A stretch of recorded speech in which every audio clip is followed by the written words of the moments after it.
එන්න හැම ප්‍රශ්නයකටම මුහුණ දෙන්න. මහා ගල් පර්වතයේ සමාධි ප්‍රතිමාව නිර්මාණය කරනකොට කොච්චර කුළු ගෙඩි පාරවල් මිටි පාරවල් වදිනවද ඒ ගලට? ඒ හැම පාරකටම ගල ඔරොත්තු දුන්නොත් සමාධි පිළිමයක් නිර්මාණය වෙනවා. එන්න හැම ප්‍රශ්නයකටම මුහුණ දෙන්න. තමන් විශ්වාස කරපු අය තුන් හිතකින් හිතපු නැති විදිහට තමව වංචා කරද්දී ඒ බරපතල කුළු ගෙඩි පහරටත් මුහුණ දෙන්න.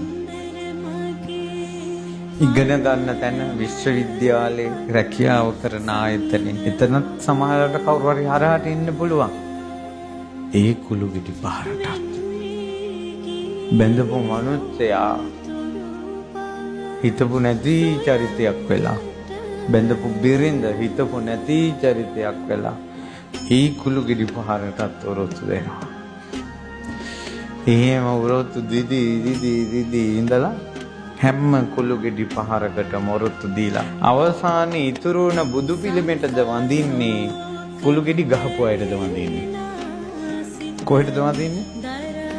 ඉතුරු වෙච්ච ඔරොත්තු දුන්න කෙනාට වඳිනවා කුළු ගෙඩි ගහපු අයගේ අතේ කරගැට. හැබැයි ගරු කරනවා අපි මේ සමාධි පිළිමේ හැදුවේ මෙයා කියලා.